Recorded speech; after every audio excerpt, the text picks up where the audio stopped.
இயேசு கிறிஸ்துவின் இனிய நாமத்தினாலே உங்கள் ஒவ்வொருவருக்கும் விண்ணணி ஊழியங்கள் சார்பாக வாழ்த்துக்களை தெரிவித்துக் கொள்கிறோம்.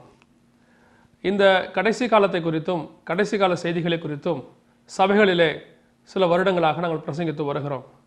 இவைகளை CD வடிவிலே வேண்டும் என்று அநேகர் வாஞ்சித்தபடினாலே, எங்களிடத்தில் கேட்டுக்கொண்டபடினாலே இப்பொழுதை CD வடிவிலே கொண்டு வருகிற இந்த செய்தியை CD வடிவிலே நாங்கள் கொண்டு வருகிறோம்.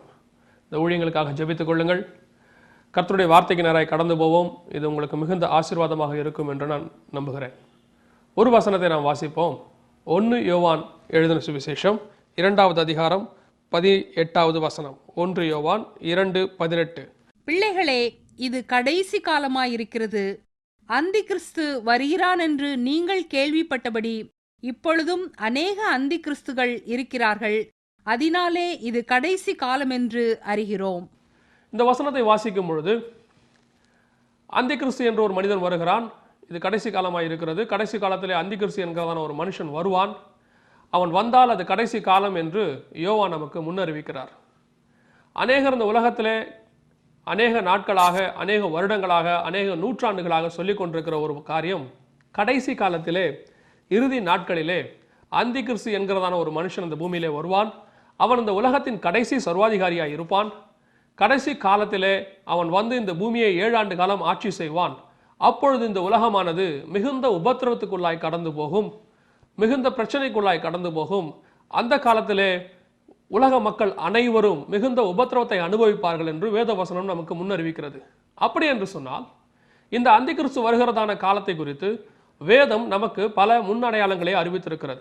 தீர்க்க தரிசனமாக யோவான் பல காரியங்களை நமக்கு சொல்லியிருக்கிறார். அது மாத்திரமல்ல, இயேசு கிறிஸ்து தாமே தம்முடைய வாய் திறந்து மத்திய எழுதின சுவிசேஷத்திலே 24வது அதிகாரத்திலே அவர் பல காரியங்களை நமக்கு சொல்லியிருக்கிறார்.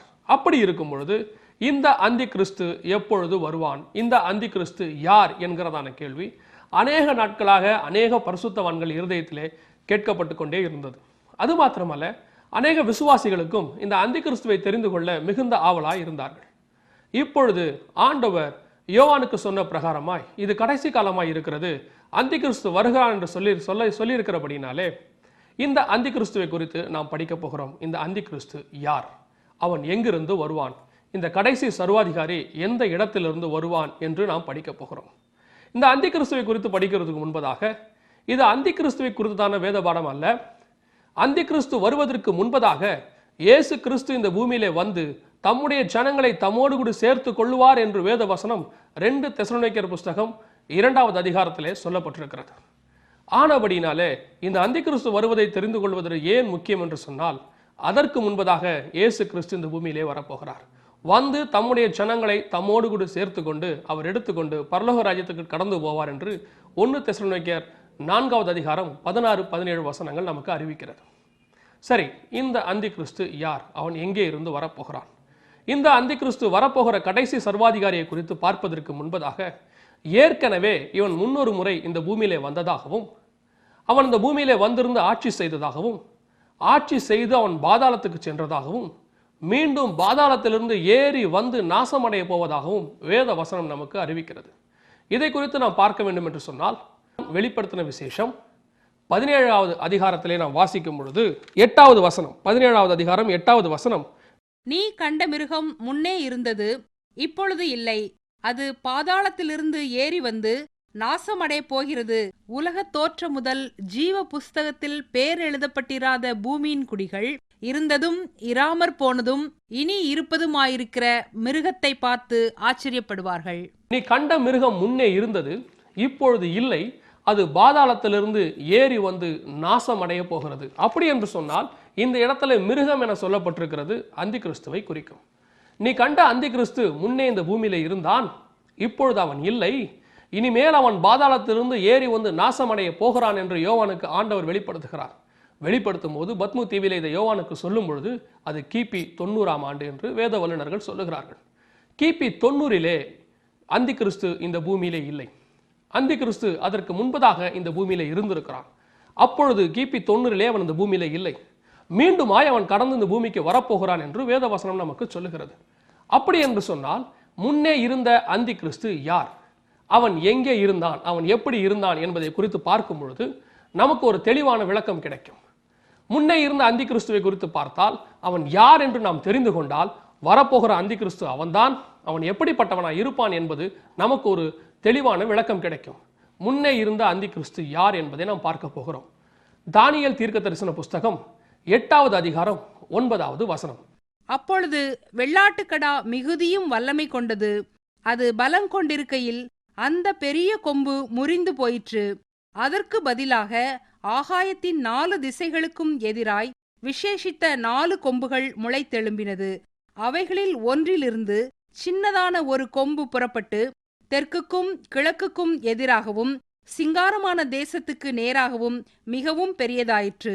அப்படி என்று சொன்னால் இந்த 4 கொம்புகள் யார், அவைகள் ஒன்றிலிருந்து வந்ததான சின்ன கொம்பு என்ன என்பதை குறித்து நாம் பார்க்கும் பொழுது இந்த சின்ன கொம்பு என்பது அந்தி கிறிஸ்துவை குறிக்கிறது. இந்த ஏன் என்று சொன்னால் மீண்டுமாய் ஒரு விசை 7வது அதிகாரம் 8வது வசனம் தானியேல் தீர்க்க தரிசன புஸ்தகத்தில் பார்க்கும் பொழுது, அந்த கொம்புகளை நான் கவனித்திருக்கையில் இதோ அவைகளுக்கு இடையே வேறொரு சின்ன கொம்பு எழும்பிற்று. அதற்கு முன்பாக முந்தின கொம்புகளில் 3 பிடுங்கப்பட்டது. இதோ அந்த கொம்பிலே மனுஷ கண்களுக்கு ஒப்பான கண்களும் பெருமையானவைகளை பேசும் வாயும் இருந்தது. அப்படி என்று சொன்னால் இது வரப்போகிறதான அந்தி கிறிஸ்துவை குறிக்கும். போன அந்தி கிறிஸ்து கிரேக்க சாம்ராஜ்யத்தின் நடுவிலிருந்து 4 கொம்புகள் நடுவிலிருந்து வந்ததாக நமக்கு அறிவிக்கிறார். அப்படி என்று சொன்னால் சரித்திரத்தை கொஞ்சம் பின்னோக்கி நாம் பார்க்கும் பொழுது போன அந்தி கிறிஸ்துவை குறித்து தெரிந்து கொள்வதற்கு நமக்கு அது ஏதுவாய் இருக்கும். போன அந்தி கிறிஸ்து யார்? அந்த வெள்ளாட்டுக்கடா 8வது அதிகாரம் 8வது வசனம் தானியேல் தீர்க்க தரிசன புஸ்தகத்தில், அப்பொழுது வெள்ளாட்டுக்கடா மிகுதியும் வல்லமை கொண்டது. இந்த இடத்தில் வெள்ளாட்டுக்கடா என்பது அலெக்சாண்டரை குறிக்கும். அது ஒரு கொம்புள்ள வெள்ளாட்டுக்கடா என சொல்லப்பட்டிருக்கிறது. இந்த ஒரு கொம்புள்ள வெள்ளாட்டுக்கடா என்பது அலெக்சாண்டரை குறிக்கும். ஏன் என்று சொன்னால் அவன்தான் கிரேக்க தேசத்தின் முதலாவது ராஜா. அவனுடைய அப்பா பிலிப்பு என்பவர் மேசிடோனியா தேசத்திற்கு ஒரு கவர்னரை போல அல்லது ஒரு குறுநில மன்னரை போல இருந்தாரே ஒழிய அவர் ராஜாவாக இல்லை. முதல் ராஜாவாக கிரேக்க தேசத்திற்கு முதல் ராஜாவாக அலெக்சாண்டர் தான் உருவானான். கிமு 333 அவன் இந்த உலகம் முழுவதையும் பிடிக்க வேண்டும் என்று ஆசைப்பட்டு மேசிடோனியா தேசத்திலிருந்து புறப்படும் பொழுது அவன் சொன்னானாம், இந்த உலகம் முழுவதையும் பிடித்து இந்த உலகத்துக்கு ஒரே அதிபதி நான் ஆவேன், அதை ஆன பின்பாக தான் நான் மீண்டுமா இந்த மேசிடோனியா தேசத்திற்கு நான் திரும்பி வருவேன் என்று சொல்லி அவன் புறப்பட்டு போனானாம். இவனை குறித்து வேதவசனம் சொல்லுகிறது, தரையில் கால் பரவாமல் பறந்து சென்றதான வெள்ளாட்டுக்கடா என்று இவனை குறித்து இந்த சொல்லப்பட்டிருக்கிறது. அப்படி என்று சொன்னால் தரையில் கால் பரவாமல், தரையில் கால் வைக்காமல் என்று சொல்லி அர்த்தம். ஒரே ஜம்பாக ஒரே ஸ்ட்ரெச்சாக அவன் புறப்பட்டு போனான். அலெக்சாண்டருடைய வாழ்க்கையை பார்க்கும் பொழுது அவன் மேசிடோனியா தேசத்திலிருந்து புறப்படும் போது ஒரே ஸ்ட்ரெச்சாக ஒரே ஜம்பாக இந்த உலகத்தை முழுவதும் பிடித்து விட்டு தான் அடுத்த முறையாக நான் மேசிடோனியா தேசத்திலே கால் வைப்பேன் என்று சொல்லி அவன் புறப்பட்டு போனான். ஆனால் அவன் மீண்டுமாய் பாபிலோன் தேசத்துக்கு திரும்புகிற வழியிலே அவன் நோய்வாய் கண்டு இறந்து போனான் என்று பார்க்கிறோம். இவன் தான் அந்த ஒரு கொம்புள்ள வெள்ளாட்டுக்கடா.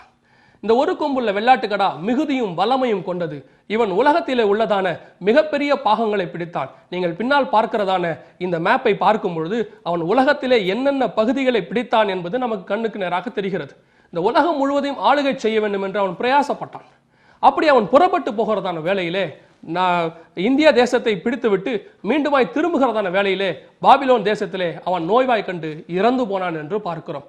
அப்படி இறந்தபோது அவன் சொன்னானாம், நீங்கள் என்னை புதைக்க போகிறீர்கள், இப்பொழுது என்னுடைய இந்த ராஜ்யபாரமானது என்னுடைய சந்ததிக்கு போகக்கூடாது, என்னுடைய பிள்ளைக்கு போகக்கூடாது, நான் ஒரு வீரனாக மரிக்கிறேன், என்னுடைய இந்த ராஜ்யமானது மீண்டுமாய் 4 வீரர்களுக்கு தான் கொடுக்கப்பட வேண்டும், வீரர்களுக்கு தான் இது பிரித்து கொடுக்கப்பட வேண்டுமே ஒழிய ஒருபோதும் இது என்னுடைய சந்ததிக்கு போகக்கூடாது என்று அவன் சொன்னானாம். இதை குறித்து பார்க்கும் பொழுது வேதவசனம் நமக்கு தெளிவாக சொல்லுகிறது, இந்த வெள்ளாட்டு கடாவனுடைய இந்த ராஜ்யபாரமானது மீண்டுமாய் பிரிக்கப்பட்டது. அது அந்த 8வது அதிகாரம் 8வது வசனத்திலே, அந்த பெரிய கொம்பு முறிந்து போயிற்று, அதற்கு பதிலாக ஆகாயத்தின் 4 திசைகளுக்கும் எதிராய் விசேஷித்த 4 கொம்புகள் முளைத்தெழும்பினது. பாருங்கள், அலெக்சாண்டருடைய சரித்திரத்தை பார்க்கும் பொழுது அலெக்சாண்டருடைய ராஜ்யபாரம் அவனுக்கு பிற்பாடு அவனுடைய சந்ததிக்கு போகவில்லை, அவனுடைய மகனுக்கு போகவில்லை. அந்த 4 அவனுடைய ராஜ்யபாரமானது அவனுடைய 4 தளபதிகளுக்கு புறப்பட்டு போனது என்று பார்க்கிறோம். நீங்கள் பார்க்கிறதான இந்த படத்திலே அந்த வெள்ளாட்டு கடாவுக்கு 4 கொம்புகள் முளைத்தெழும்பினது என்று பார்க்கிறோம். இது எதை குறிக்கிறது? அலெக்சாண்டருடைய ராஜ்யபாரம் 4 தளபதிகளுக்கு பிரித்து கொடுக்கப்பட்டது. அவருடைய பெயர்களை பார்க்கும் பொழுது Cassander, Lysimachus, Ptolemy one Soter, Seleucus one Nicator என்கிறதான 4 பெயர்களை நம்மால் பார்க்க முடிகிறது. இந்த அலெக்சாண்டருடைய 4 தளபதிகளுக்கு இந்த ராஜ்யபாரம் பிரித்து கொடுக்கப்பட்டது. வேத வசனத்தின் மகத்துவத்தை பாருங்கள். இது அலெக்சாண்டருடைய வாழ்க்கையிலே நடந்த பிற்பாடு எழுதப்பட்ட காரியம் அல்ல. அலெக்சாண்டர் வருவதற்கு ஏறக்குறைய 500 வருஷத்துக்கு முன்பதாக தானியேல் தீர்க்கதரிசி என்கிற தீர்க்கதரிசிக்கு ஆண்டவர் பாபிலோன் தேசத்தில் வைத்து இதை அவனுக்கு வெளிப்படுத்தி கொடுக்கிறார். ராஜ்யபாரங்கள் நேபுகாத் நேச்சாருக்கு பிறகு மேதிய பெர்சிய ராஜ்யம் வரும். மேதிய பெர்சிய ராஜ்யத்திற்கு பிறகு கிரேக்க சாம்ராஜ்யம் வரும். கிரேக்க சாம்ராஜ்யம் 4ஆக பிரிக்கப்படும். அதில் ஒன்றிலிருந்து அந்தி கிறிஸ்து என்கிறதான மனுஷன் வருவான் என்று சொல்லி ஆண்டவர் தானியேலுக்கு ஏறக்குறைய 500 வருடத்திற்கு முன்பதாகவே அவனுக்கு தெளிவாக சொல்லிவிடுகிறார். இது மனுஷன் சொன்னதல்ல, தேவனுடைய வார்த்தை 100க்கு 100 அப்படியே சரித்திரத்தில் நிறைவேறினதை பார்க்க முடிகிறது. நேபுகாத் நேச்சாருக்கு பிறகு மேதிய பெர்சிய சாம்ராஜ்யம் வந்தது. தரியு மன்னன், அகஸ்து மன்னன், கோரேஸ் மன்னன் என்று அநேக மன்னர்கள் அதில் எழுப்பினார்கள். அவர்களுக்கு பின்பதாக கிரேக்க சாம்ராஜ்யம் இந்த பூமியிலே வந்தது. அலெக்சாண்டர் வந்தான். அலெக்சாண்டருக்கு பிற்பாடு அவன் மரித்த தருவாயிலே தன்னுடைய 33 வயதிலே அவன் இறந்தபோது அவனுடைய ராஜ்யபாரமானது 4 பேருக்கு பிரித்து கொடுக்கப்பட்டது. அந்த 4 தளபதிகளுடைய பெயர்களைத்தான் நீங்கள் இந்த ஸ்கிரீனிலே பார்த்து கொண்டிருக்கிறீர்கள். இந்த 4 தளபதிகளுக்கு பிற்பாடு வேத வசனம் சொல்லுகிறது 8வது அதிகாரம் 9வது வசனம், அந்த 4 கொம்புகள் ஒன்றிலிருந்து சின்னதான ஒரு கொம்பு புறப்பட்டு, இதுதான் அந்தி கிறிஸ்துவை குறிக்கும். பாருங்கள், இந்த 4 கொம்புகளிலிருந்து ஒரு சின்னதான ஒரு கொம்பு புறப்படுகிறது. இந்த சின்னதான ஒரு கொம்பை குறித்து பார்க்கும் பொழுது இதை குறித்து வேத வசனம் நமக்கு தெளிவாக சொல்லுகிறது. இந்த ராஜ்யபாரம் இவனுக்குரியது அல்ல. இவன் சூதகமாய் பேசி இவனை குறித்து, இந்த சின்ன கொம்பை குறித்து, அந்தி கிறிஸ்துவை குறித்து 21வது வசனம் 11வது அதிகாரம் 21வது வசனம் தானியேல் தீர்க்கதரிசன புஸ்தகத்திலே, அவன் ஸ்தானத்திலே அவமதிக்கப்பட்டவன் ஒருவன் எழும்புவான், இவனுக்கு ராஜ்யபாரத்தின் மேன்மையை கொடாதிருப்பார்கள், ஆனாலும் இவன் சமாதானமாய் நுழைந்து இச்சகம் பேசி ராஜ்யத்தை கட்டி கொள்ளுவான். பாருங்கள், இந்த அந்தி கிறிஸ்து சமாதானமாய் நுழைந்து இச்சகமாய் பேசி ராஜ்யத்தை கட்டி கொள்ளுகிறவனாய் இருப்பான் என்று நமக்கு அந்த இடத்துல சொல்லப்பட்டிருக்கிறது. சரி, யார் இந்த அந்தி கிறிஸ்து? இதற்கு முன்பதாக வந்த இந்த சின்ன கொம்பு யார் என்று பார்க்கும் பொழுது, இந்த 4 கொம்புகள் ஒன்றிலிருந்து வருகிறதான செலுக்கஸ் ஒன் நிக்கோடர் என்கிறதான அந்த தளபதியின் வம்சாவளியிலே 8வது ராஜாவாக வந்தவன் தான் ஆன்டியாகஸ் 4 எபிஃபனஸ் என்பவன். ஆன்டியாகஸ் 4 எபிஃபனஸ் இவன் கிமு 175 கிமு 164 வரை ராஜ்யபாரம் செய்தவன். இவன் சிரியா தேசம், பாலஸ்தீனா தேசம், இஸ்ரவேல் தேசம் போன்ற தேசங்களை எல்லாவற்றையும் உள்ளடக்கி ராஜ்யபாரங்களை செலுத்திக் கொண்டிருந்தான். இவன் வரும்பொழுது எப்படி நுழைந்தான்? இவன் இந்த 4 தளபதிகளில் ஒருவன் அல்ல. செலுக்கஸ் ஒன் நிக்கோடருடைய வம்சாவளியில் வந்தவனும் அல்ல. செலுக்கஸ் ஒன் நிக்கோடருடைய வம்சாவளியிலே வந்த 8வது ராஜாவா இவன் எப்படி வந்தான் என்று சொன்னால், 7வது ராஜாக்கு பிற்பாடு அவனுடைய மகனை எல்லாவற்றையும் இவன் தள்ளிவிட்டு இவன் அவர்களுக்கு துணையாக, அவருடைய உறவினராக இருந்தவன். ஆனால் ராஜ்யபாரத்துக்கு உரியவன் அல்ல. அந்த அவர்களுக்கு துணையாக இருந்த காரணத்தினாலே பாரதத்துக்கு வர வேண்டியவனை தள்ளிவிட்டு இவன் சூதகமாய் உள்ளே நுழைந்து ராஜ்யபாரத்தை கட்டி கொண்டான் என்று சரித்திரம் இவனை குறித்து சொல்லுகிறது.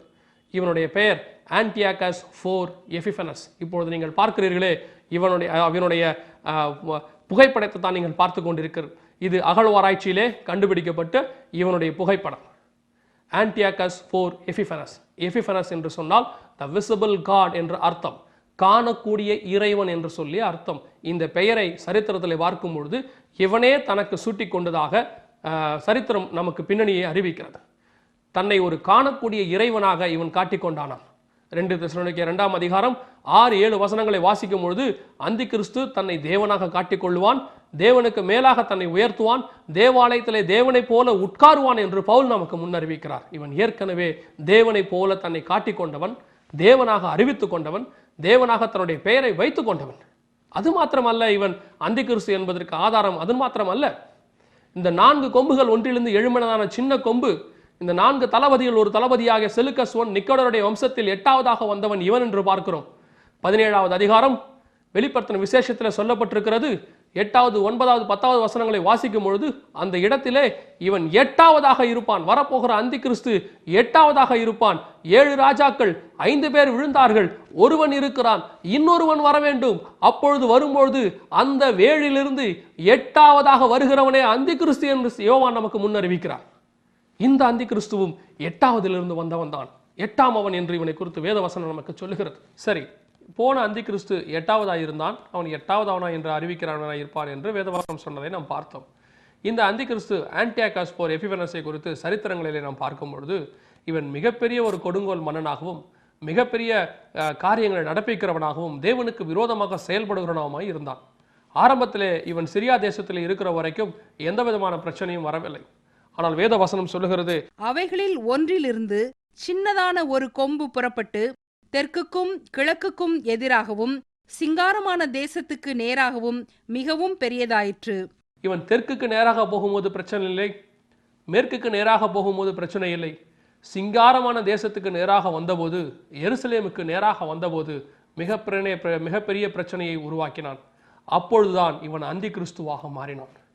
எருசலேமுக்குள்ளே வந்தவுடன், தேவாலயத்தை பார்த்தவுடன் இவன் அந்த தேவாலயத்தை கொள்ளையிட பிரயாசப்பட்டான். தேவாலயத்தில் உள்ளதான பொன்னும் வெள்ளியையும் இவன் கொள்ளையிட்டான். அது மாத்திரமல்ல, தேவாலயத்தில் இருந்தான பிரதான ஆசாரியனை தள்ளி கொலை செய்து போட்டான். அது மாத்திரமல்ல, தனக்கு இஷ்டமானவனை அந்த இடத்துல பிரதான ஆசாரியனாக கொண்டு வந்து வைத்தான். இவனை குறித்து இன்னும் அநேக காரியங்களை நாம் சொல்ல முடியும். இவனை குறித்து நீங்கள் பார்க்க வேண்டும் என்று சொன்னால் ஏறக்குறைய 14-15 காரியங்கள் இவனை குறித்து இங்கே நாங்கள் சொல்லியிருக்கிறோம். அநேக காரியங்கள் இவன் செய்ததெல்லாம் பார்க்க முடியும். கிமு 168 இவன் தேவாலயத்தை தீட்டுப்படுத்தினான் என்று பார்க்கிறோம். தேவாலயத்தை தீட்டுப்படுத்தல் என்றால் என்ன? தேவாலயத்தை தீட்டுப்படுத்தல் என்று சொன்னால் அந்த இடத்துல ஆடையும் மாடையும் புறா குஞ்சுகளையும் பலி கொடுக்க வேண்டியதான இடத்திலே, அந்த பலிபீடத்திலே இவன் என்ன செய்தானாம்? பன்றியை கொண்டு வந்து, யூதர்கள் அருவருக்கிறதான, தேவன் அருவருக்கிறதான பன்றியை கொண்டு வந்து அந்த இடத்துல பலி செலுத்தினானாம். அந்த இடத்துல தேவனுக்காக அவன் பன்றியை பலி செலுத்த வேண்டும் என்று சொன்னானாம். அது மாத்திரமல்ல, இவன் செய்த கொடுமைகள் ஆயிரம் அநேகம் காரியங்களை நாம் சொல்லிக்கொண்டே போகலாம். இவன் என்ன செய்தானாம்? ஜியூஸ் தேவன் என சொல்லப்படுகிறதான தேவனுடைய சிலையை அங்கே கொண்டு வந்து வைத்தானாம். 3 சிலைகளை அவன் இந்த இடத்துல கொண்டு வந்து வைத்தான் என்று பார்க்கிறோம். ஒன்று ஜியூஸ் தேவனுடைய சிலை, இன்னொன்று ஜூபிடர் தேவதையுடைய சிலை, மூன்றாவது தன்னுடைய சிலையை அங்கே வைத்து அவன் வணங்க சொன்னானாம் யூதர்களை. யூதர்கள் மாத்திரமல்ல, இன்று நமக்கும் உரியது விக்கிரகங்களை வணங்குதல் தேவனுக்கு பிரியமான காரியம் அல்ல. விக்கிரகத்தை வணங்கக்கூடாது என்று கர்த்தர் நமக்கு சொல்லியிருக்கிறார். நியாயப்பிரமாண புஸ்தகத்திலே 10 கட்டளைகளிலே கர்த்தர் கொடுக்கும் பொழுது அதில் மிக முக்கியமாக விக்கிரகத்தை எனக்கு உண்டாக்க வேண்டாம், எனக்கு ஒப்பான ஒரு தேவனை உண்டாக்க வேண்டாம், எந்த தேவனை நீங்கள் நமஸ்கரிக்க வேண்டாம் என்று கர்த்தர் கட்டளை கொடுத்திருக்கிறார். வெளிப்படுத்தின விசேஷத்திலே கடைசியாக கொடுக்கப்பட்ட கட்டளை நாய்களும் சூனியக்காரரும் என்று வருகிறதான வசனத்திலே அவர் சொல்லுகிறார், விக்கிரக ஆராதனைக்காரர்கள் புறம்பாக இருப்பார்கள், அவர்கள் பரலோக ராஜ்யத்திலே பிரவேசிக்க மாட்டார்கள் என்று கர்த்தர் நமக்கு சொல்லியிருக்கிறார். இப்படியாக தேவன் வாய் திறந்து கொடுத்த முதல் கட்டளையிலும் தேவன் கடைசியாக சொன்ன கடைசி கட்டளையிலும் கர்த்தர் விக்கிரக ஆராதனையை எதிர்க்கிறார் என்று பார்க்கிறோம். இன்றளவும் யூதர்கள் விக்கிரக ஆராதனையை எதிர்க்கிறார்கள், நாமும் அதை எதிர்க்கிறோம். விக்கிரக ஆராதனையை அவர்கள் அந்த இடத்துல கொண்டு வந்து வைத்தான். ஆன்டியாகஸ் போர் எபிஃபனஸ் என்ன செய்தான்? 3 சிலைகளை அந்த இடத்துல கொண்டு வந்து வைத்தான் என்று பார்க்கிறோம். ஜியூஸ் தேவனுடைய சிலை, ஜூபிட்டர் தேவனுடைய சிலை, தன்னுடைய சிலையை வைத்து யூதர்கள் வணங்க வேண்டும் என்று கட்டாயப்படுத்தினான். அப்படி வணங்காதவர்களை, ஆண்களை கொலை செய்து போட்டான், பெண்களை அவமானப்படுத்தினான், மானபங்கப்படுத்தினான், பெற்றோர் கண்களுக்கு முன்பதாக பிள்ளைகளை கொலை செய்து போட்டான், பிள்ளைகளை தோலுரிக்கப்பட்டதாக அநேகர் சொல்லுகிறார்கள். இப்படியாக மிகப்பெரிய கொடுமைகளை நடப்பித்தான். அது மாத்திரமல்ல, இவன் ஜியூஸ் தேவன் என்கிற தேவனுடைய சிலையை அந்த இடத்துல கொண்டு வந்து வைத்ததுதான் மிகப்பெரிய கொடுமைக்கு வழிவகுத்தது. இந்த ஜியூஸ் தேவன் யார்? இந்த ஜியூஸ் தேவன் யார் என்று பார்க்கும் பொழுது, கிரேக்க தேசத்தினுடைய சூரிய கடவுள் ஆகிய ஜியூஸ் தேவன். இப்பொழுது இருக்கிற 7 உலக அதிசயங்களை நாம் பார்த்திருக்கிறோம். இதற்கு முன்பதாக பழைய காலத்தில் 7 உலக அதிசயம் இருந்தது. அதில் ஒன்றுதான் ஒலிம்பியான் சிலை என சொல்லப்படுகிற இந்த ஜியூஸ் தேவனுடைய சிலை. அது 2 நதிகளுக்கு நடுவில் கட்டப்பட்டதான ஒரு சிலை. அது மிகப்பெரிய சிலையாய் இருந்து உலக அதிசயத்தில் ஒன்றாக கருதப்பட்டது. அந்த ஜியூஸ் தேவனுடைய சிலையை கொண்டு போய்த்தான் இவன் தேவாலயத்தில் வைத்து இந்த தேவனைத்தான் நீங்கள் வழிபட வேண்டும் என்று வைத்தான். இந்த ஜியூஸ் தேவன் கிரேக்கர்களை பொறுத்தவரை சூரியனுடைய கடவுள், சூரிய கடவுள். சூரியனுக்கு இவர்தான் சூரியன் என்று சொல்லி அவர்கள் வணங்குவார்கள். ஞாயிற்றுக்கிழமை அவருடைய ஆராதனை நாளாக இருந்தது. சனிக்கிழமை இருந்த யூதருடைய ஆராதனை நாளை இவன் ஞாயிற்றுக்கிழமைக்கு மாற்றினான்.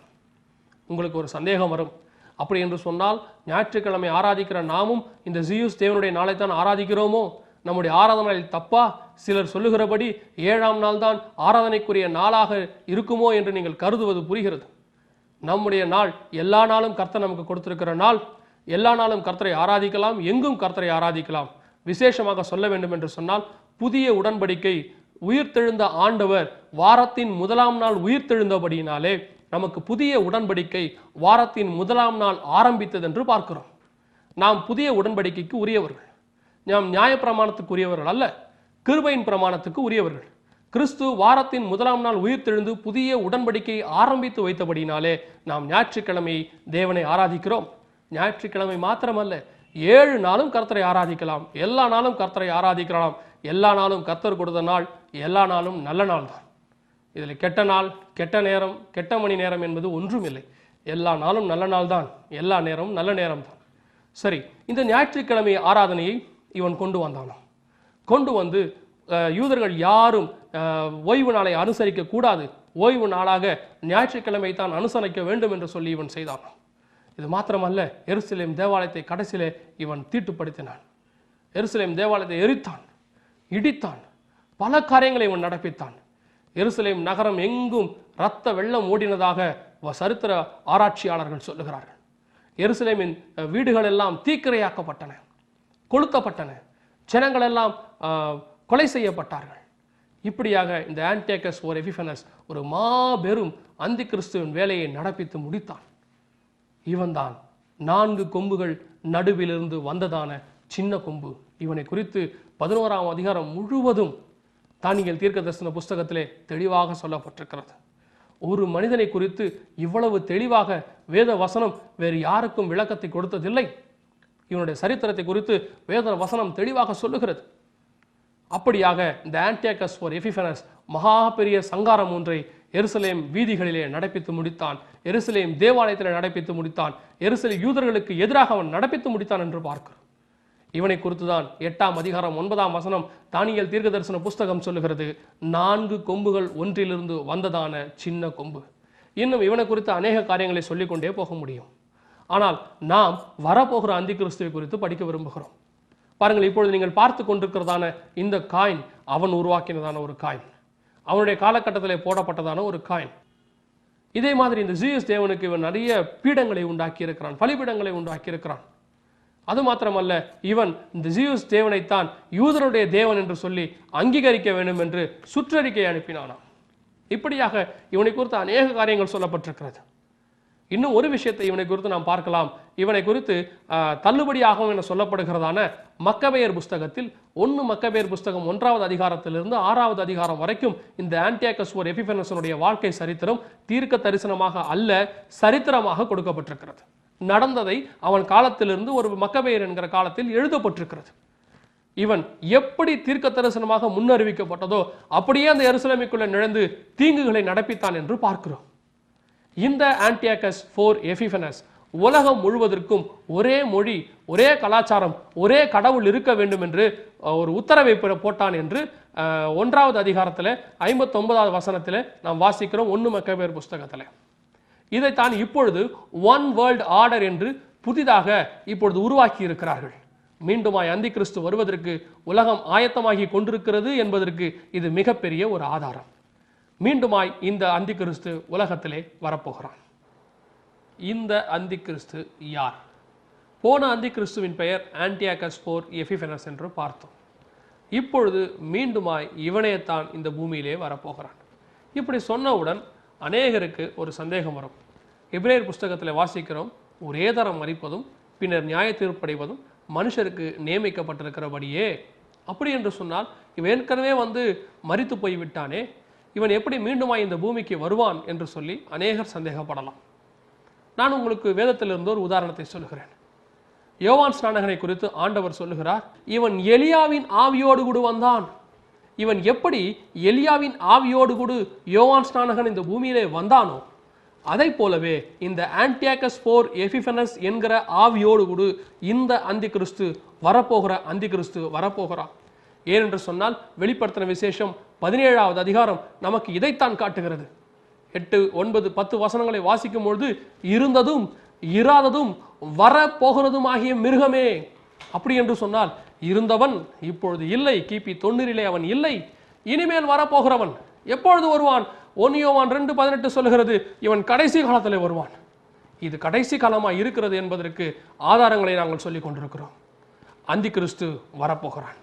சரி, இந்த ஆன்டியாகஸ் ஓர் எபிஃபனஸ் என்பவனுடைய ஆவியோடு கூட ஒரு அந்தி கிறிஸ்து வரப்போகிறான். இவன் எங்கிருந்து வரப்போகிறான், இவன் யார் என்று சொல்லி பார்க்கும் பொழுது ஒரு சில காரியங்களை வேதத்தின் வெளிச்சத்தோடு கூட நாம் பார்க்க போகிறோம். இப்பொழுது நான் சொல்லக்கூடிய காரியங்கள் எதுவும் கற்பனையோ கட்டுக்கதையோ அல்ல. யாருடைய மனதை புண்படுத்த வேண்டும் என்கிறதான எண்ணமும் எங்களுக்கு இல்லை. ஆனால் வேத வசனம் சொல்லுகிறதை உள்ளதை உள்ளபடி சத்தியத்தை அறிவிக்காவிட்டால் எனக்கு ஐயோ என்று சொல்லப்பட்டிருக்கிறது. ஆனபடினாலே உண்மையை நாங்கள் அறிவிக்க பிரயாசப்படுகிறோம். இப்பொழுது இந்த அந்தி கிறிஸ்து எங்கிருந்து வரப்போகிற இந்த அந்தி கிறிஸ்து எங்கிருந்து வரப்போகிறான்? 17வது அதிகாரம் வெளிப்படுத்தின விசேஷத்திலே வாசிக்கும் பொழுது அந்த அதிகாரம் முழுவதும் அந்தி கிறிஸ்துவை குறித்து, வரப்போகிற அந்தி கிறிஸ்துவை குறித்து தெளிவாக சொல்லி இருக்கிறது. சிலர் எண்ணுகிறபடி வெளிப்படுத்தின விசேஷம் 13வது அதிகாரமும் வெளிப்படுத்தின விசேஷம் 17வது அதிகாரத்தில் சொல்லப்பட்ட 2 மிருகமும் ஒரே மிருகம்தான். இது 2 குறித்தும் வெவ்வேறு தரிசனம் சொல்லப்பட்டிருக்கிறது என்று அநேகர் போதிக்கிறார்கள். அது உண்மை இல்லை. ஏன் என்று சொன்னால் 17வது அதிகாரம் மிருகம் சமுத்திரத்திலிருந்து ஏறி வருவதாக 13:1-2 வசனங்களில் வாசிக்கிறோம். ஆனால் 17வது அதிகாரத்திலே கண்ட மிருகம் பாதாளத்திலிருந்து ஏறி வந்து நாசம் அடைய போகிறது என்று சொல்லி 8வது வசனம் சொல்லுகிறது. 17வது அதிகாரம் மிருகம் சிவப்பு நிறம் உள்ளதாக இருந்தது என்று வேதவசனம் சொல்லுகிறது. ஆனால் 13வது அதிகாரம் மிருகத்திற்கும் 17வது அதிகாரம் மிருகத்திற்கும் உள்ள ஒரே ஒத்துமை 10 கொம்புகள், 7 தலைகளும் 10 கொம்புகளும். இது 2 தான் அதற்கு உள்ள ஒரே ஒத்துமை. மற்றபடி வேறெந்த ஒத்துமையும் இதற்கு இல்லை.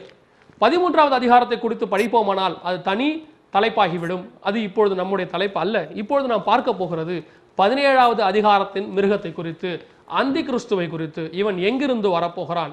நாம் இதை வேத கண்ணோட்டத்தோடு பார்க்கும் பொழுது வெளிப்படுத்தல் 17ஆம் அதிகாரம் 3ஆம் வசனம், ஆவிக்குள் என்னை வனாந்திரத்திற்கு கொண்டு போனான். அப்பொழுது 7 தலைகளையும் 10 கொம்புகளையும் உடையதும் தூஷணமான நாமங்களால் நிறைந்ததுமான சிவப்பு நிறமுள்ள மிருகத்தின் மேல் ஒரு ஸ்திரீ ஏறி இருக்க கண்டேன். அப்படி என்று சொன்னால் 7 தலைகள் உள்ளதான மிருகத்தின் மேலே இந்த ஸ்திரீ உட்கார்ந்திருக்கிறாள். 7 தலைகள் என்றால் என்ன என்று பார்க்கும் பொழுது 9வது வசனம் 17வது அதிகாரம் வெளிப்படுத்தின விசேஷம் சொல்லுகிறது, ஞானமுள்ள மனம் இதிலே விளங்கும். அந்த 7 தலைகளும் அந்த ஸ்திரீ உட்கார்ந்திருந்த 7 மலைகளாம். இந்த 7 மலைகள் மேல் உட்கார்ந்திருக்கிறதான ஸ்திரீ. நீங்கள் நான் இதை சொன்னவுடன் 7 மலை மேல் இருக்கிற ஸ்திரீ என்றவுடன் உங்கள் கற்பனை வேறு இடத்திற்கு போகக்கூடாது. நான் சொல்லுகிறதை நன்றாக கவனியுங்கள். 7 மலை மேல் இருக்கிறதான ஸ்திரீ. ஸ்திரீ என்றால் சபை. ஸ்திரீ என்றால் அந்த காலத்திலே ராஜ்யபாரம் பண்ணின அந்த சபை என்று சொல்லி 17வது அதிகாரம் 18வது வசனம் சொல்லுகிறது, நீ கண்ட ஸ்திரீயானவள் பூமியின் மேல் ராஜாக்கள் மேல் ராஜ்யபாரம் பண்ணுகிற மகா நகரமாம். அப்படி என்று சொன்னால் 7 மலைகள் மேல் உட்கார்ந்திருக்கிறதான ஒரு நகரம், 7 மலைகள் மேல் அமர்ந்திருக்கிறதான ஒரு நகரம் என்று சொல்லப்பட்டிருக்கிறது. இன்றும் வேத வசனத்தை குறித்து பார்க்கும் பொழுது 7 மலைகள் மேல் உள்ள நகரம் என்று நாம் எதை பார்ப்போம் என்று சொன்னால் ரோம் நகரத்தை தான் பார்க்க முடியும். இது வசனம் சொல்லும் பொழுது கிபி 90 பூமியின் மேல் ராஜாக்கள் மேல் ராஜ்யபாரம் பண்ண மகா நகரம் எனப்படுவது ரோம் நகரம். அப்பொழுது ரோம சாம்ராஜ்யம் இந்த பூமியிலே நடந்து கொண்டிருந்தது. ரோம சாம்ராஜ்யம் ஆட்சி பீடம் பண்ணி கொண்டிருந்தது. இந்த 7 மலைகள் மேலுள்ள நகரம், 7 மலைகள் மேலுள்ள நகரம் என்பது ரோம் நகரத்தை குறிக்கிறது. பாருங்கள், இந்த 7 மலைகள் மேலுள்ள நகரத்திலிருந்து அந்த மிருகம் வருகிறது. அப்படி என்று சொன்னால் 7 மலைகள் மேலுள்ள நகரம் என்று சொன்னால் ரோம் என்று பார்த்தோம். ரோம் நகரத்திலிருந்து இந்த மிருகம், இந்த அந்தி கிறிஸ்து வருகிறது என்று வேத வசனம் மிக தெளிவாக நமக்கு சொல்லுகிறது. இது கட்டுக்கதை அல்ல, வேத வசனத்தில் கொடுக்கப்பட்டிருக்கிறதான விளக்கம். ரோம் நகரத்திலிருந்து இந்த மிருகம் வரப்போகிறது. இன்னொரு உதாரணம், இவன் ரோம் நகரத்திலிருந்து தான் வருவான் என்பதற்கு இன்னொரு உதாரணத்தை நான் உங்களுக்கு சொல்ல விரும்புகிறேன். தானியேல் தீர்க்க தரிசன புஸ்தகத்தில் 9வது அதிகாரத்தை திருப்பிக் கொள்ளுங்கள். அதில் 26வது வசனமும் 27வது வசனத்தை நாம் வாசிக்கும் பொழுது, அந்த 62 வாரங்களுக்கு பின்பு மேசியா சங்கரிக்கப்படுவார், இயேசு கிறிஸ்து சங்கரிக்கப்படுவார். ஆனாலும் தமக்காக அல்ல, அவருக்காக அல்ல, பூமியில் உள்ள சகல ஜனங்களுடைய பாவத்தை மன்னிக்கும்படி இயேசு கிறிஸ்து மரித்தார். நகரத்தையும் பரிசுத்த ஸ்தலத்தையும் வரப்போகிற பிரபுவின் ஜனங்கள் அழித்து போடுவார்கள். வரப்போகிற பிரபுவின் ஜனங்கள் நகரத்தை அழித்து போடுவார்கள் என்று சொன்னால் கிபி 70 தீத்து ராயன் என சொல்லப்படுகிறதான ஒரு ராயனுடைய தலைமையின் கீழ், தீத்து ராயன் என சொல்லப்படுகிற ஒரு ராயனுடைய தலைமையின் கீழ் ரோம படையானது எருசலேம் நகரத்துக்குள்ளே பிரவேசித்து நகரத்தையும் எருசலேம் தேவாலயத்தையும் அழித்து போட்டது என்று பார்க்கிறோம். மசாடா என சொல்லப்படுகிற கடைசி கோட்டையும் விழுந்து போனதாக ஜோசபஸ் என்கிறதான சரித்திர ஆராய்ச்சியாளர் நமக்கு அறிவிக்கிறார்.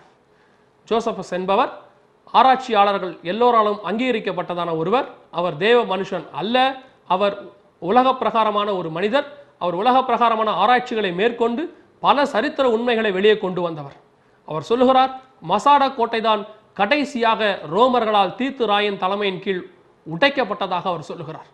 இந்த கிபி 70 ரோமர்கள் வரப்போகிற பிரபுவின் ஜனங்கள் என்று சொன்னால், வரப்போகிற பிரபு என்பது அந்தி கிறிஸ்துவை குறிக்கும். வரப்போகிற பிரபு அந்தி கிறிஸ்துவின் ஜனங்கள் ரோமர்கள் என்று சொன்னால், ரோமர்களுடைய தலைவன் ரோமனாகத்தான் இருக்க வேண்டும். இது உலகத்திலே பார்க்கக்கூடியதான ஒரு உண்மை. அமெரிக்காவின் ஜனாதிபதிக்கு ஒரு அமெரிக்கர் தான் போட்டியிட வேண்டும் என்று அமெரிக்கர்கள் சொல்லுகிறார்கள். ரஷ்யா ஜனாதிபதியாக ஒரு ரஷ்யர் தான் போட்டியிட வேண்டும் என்று ரஷ்யர்கள் சொல்லுகிறார்கள். சில தேசங்களிலே இது மாறலாம், ஆனால் பெரும்பான்மையான தேசங்களிலே அந்த நாட்டு பிரஜை, அந்த நாட்டு சிட்டிசன் தான் தலைவராக வர வேண்டும். வரப்போகிற பிரபுவின் ஜனங்கள் ரோமர்கள் என்று சொன்னால், வரப்போகிற பிரபு ஆகிய அந்தி கிறிஸ்துவும் ஒரு ரோமனாகத்தான் இருக்க வேண்டும். இது அவன் ரோமன் என்பதற்கு இரண்டாவது ஆதாரத்தை நாம் பார்க்கிறோம். இந்த ரெண்டு ஆதாரங்களை குறித்து நாம் பார்க்கும் பொழுது, இந்த அந்தி கிறிஸ்து ஒரு ரோமனாய் இருப்பான், அவன் ரோம சாம்ராஜ்யத்திலிருந்து வருவான், 7 மலைகள் உள்ளதான நகரத்திலிருந்து அவன் புறப்பட்டு வருவான் என்று பார்க்கிறோம். சரி, இந்த அந்தி கிறிஸ்து உட்கார்ந்திருக்கிற 7 மலைகளை பாருங்கள். இதுதான் அந்த 7 மலைகளுடைய பெயர்கள். இப்பொழுதும் இந்த மலைகள் அந்தி கிறிஸ்துவுக்காக காத்து கொண்டிருக்கிறது. இதில் பார்க்கும் பொழுது இந்த ரோம் நகரத்திலிருந்து இந்த அந்தி கிறிஸ்து ராஜ்யபாரம் பண்ண வரப்போகிறான் என்று பார்க்கிறோம். அந்தி கிறிஸ்து ரோமனாய் இருப்பான் என்று நாம் பார்த்தோம். இந்த அந்தி கிறிஸ்து ரோமனாய் இருப்பான் என்று சொல்லி நாம் பார்த்து கொண்டிருக்கிற இந்த வேளையிலே, இந்த அந்தி கிறிஸ்து யாராய் இருப்பான் என்று சொல்லி அநேக யுகங்களை சொல்லுகிறார்கள். ஒரு சிலர் என்னிடத்துல விதமாய் சொன்னார்கள், கண்டிப்பாய் அந்தி கிறிஸ்து யூதாஸ் காரியத் தான் பிரதர் என்று சொன்னார்கள். நான் ஏன் என்று சொல்லி அவரிடத்துல விளக்கங்களை கேட்கும் பொழுது, அந்தி கிறிஸ்துவை குறித்து பவுல் 2 தெசலோனிக்கேயர் 2ஆம் அதிகாரத்தில் அவன் கேட்டின் மகன் என்று அறிவிக்கிறார். இதே காரியத்தை, இதே பெயரை யூதாஸுக்கு ஆண்டவர் வேதத்திலே சொல்லுகிறார், கேட்டின் மகனாகிய அப்படின்னு அவனை பற்றி சொல்றார். உடனே சொல்லிட்டாங்க, யூதாஸ் தான் அந்தி கிறிஸ்து, அவன் தான் பாதாளத்துக்கு போயிட்டான், திருப்பி அவன் தான் ஏறி வர போறான். இந்த ஒரு காரியத்தை வைத்து நாம் யூதாஸ் தான் அந்தி கிறிஸ்து என்று பார்க்க முடியாது. யூதாஸ் நிச்சயமாய் ஒரு ரோமன் இல்லை, முதலாவதாக. இரண்டாவதாக, அந்தி கிறிஸ்து யூதாஸாய் இருக்க வாய்ப்பில்லை. யூதாஸ் ஒரு யூத குலத்தைச் சேர்ந்தவன், அவன் இஸ்ரவேல் வம்சத்தை சேர்ந்தவன், ரோமர்களுக்கு எதிராக செயல்பட்டவன், அவன் ரோமர்களுக்கு கையிலிருந்து இஸ்ரவேல் ஜனங்கள் விடுதலை ஆக வேண்டும் என்று போரிட்டதான ஒரு தீவிரவாத குழுவை சேர்ந்தவன் என்று வேதவசனம் சொல்லுகிறது. அப்படிப்பட்டவன் தான் மனம் திரும்பி ஆண்டவரிடத்தில் வந்து சேர்ந்தான் என்று வேத வல்லுநர்கள் சொல்லுகிறார்கள். அப்படி என்று சொன்னால் யூதாசும் இல்லை. இரண்டாவதாக இது யாராய் இருக்கும் என்று சொல்லி பார்க்கும் பொழுது, அநேகருடைய எண்ணங்களிலே ஓடுகிறதான இன்னொருவர் ஜூலியஸ் சீசர். இவர் ரோம சாம்ராஜ்யத்தை ஸ்தாபித்தவர், உருவாக்கினவர். கிமு 164 இவர் ரோம சாம்ராஜ்யத்தை உருவாக்கினவர் என்று பார்க்கிறோம். இவராகத்தான் இருக்கும் என்று சொன்னார்கள். ஏன் என்று சொன்னால், இவர் யூதர்களுக்கு விரோதமாக அநேக காரியங்களை நடப்பித்தவர். இவர் ரோமன், நிச்சயமாக இவர்தான் என்று சொன்னார்கள். நிச்சயமாக ஜூலியஸ் சீசர் நிச்சயமாக அந்தி கிறிஸ்து இல்லை. ஏன் என்று சொன்னால், அந்தி கிறிஸ்துவுக்கு உரியதான மற்ற எந்த குணாதிசயமும் இந்த ஜூலியஸ் சீசருக்கு பொருந்தவில்லை. இந்த ஒரு ரோமன் என்கிற ஒரு காரியத்தை வைத்து மாத்திரம் அவன் அந்தி கிறிஸ்துவாய் இருப்பான் என்று நாம் சொல்லக்கூடாது. ஜூலியஸ் சீசர் இந்த உலகம் முழுவதையும் ஆட்சி பண்ண வேண்டும் என்று பிரயாசப்பட்டாலும், இவர் தன்னுடைய சிலையை வைத்து ஜனங்கள் வழிபட வேண்டும் என்கிறதான ஒரு உத்தரவை பிறப்பித்திருந்தாலும், இவர் ஏற்கனவே வந்த சின்ன கொம்பு ஆகிய 4 கொம்புகளில் ஒன்றிலிருந்து சின்ன கொம்பு வந்தான் என்று பார்க்கிறோம் அல்லவா, அந்த வசனத்துக்கு இவர் ஒத்து போகவில்லை. ஜூலியஸ் சீசர் நிச்சயமாக அந்தி கிறிஸ்து இல்லை. சரி, வேறு யாராக இருக்கும் என்று பார்க்கும் பொழுது ஒரு சிலர் சொல்லுகிறார்கள் நீரோ மன்னனாய் இருப்பான். ஏன் என்று சொன்னால், சரித்திரத்தில் பார்க்கும் பொழுது கிறிஸ்தவர்களை அதிகமாக கொடுமைப்படுத்தினவன் இந்த நியூரோ மன்னன். நியூரோ மன்னனை குறித்து ஒரு பழமொழி கூட உண்டு, ரோம் நகரம் பற்றி எரியும் பொழுது அவன் பிடில் வாசித்துக் கொண்டிருந்தான் என்று சொல்லுவார்கள். இந்த நியூரோ மன்னன் அப்படிப்பட்டதான ஒரு மனிதன், ஒரு மன்னன். இவன் என்ன செய்வானாம், இவன் நடந்து போகிற பாதைகளிலே வெளிச்சம் உண்டாக்க வேண்டும் என்பதற்காக அடிமைகளாக பிடிக்கப்பட்டதான கிறிஸ்தவர்களை, ரட்சிக்கப்பட்டவர்களை அடிமைகளாக அங்கே இருப்பார்கள். இயேசு கிறிஸ்துவை ஏற்றுக்கொண்டது நிமித்தம் அவர்கள் சிறைவாசம் அனுபவித்துக் கொண்டிருப்பார்கள். அப்படிப்பட்டவர்களை இவன் போகிறதான வழிகளிலே இருக்கிற மரங்களிலே கட்டி வைத்து அவர்களை எரிய விடுவானான். அந்த வெளிச்சத்தில் நடப்பது தனக்கு ரொம்ப பிடிக்கும் என்று நீரோ மன்னன் எழுதி வைத்திருக்கிறான். இப்படிப்பட்ட கொடுமையை இவன் நடப்பித்தவன் என்று பார்க்கிறோம்.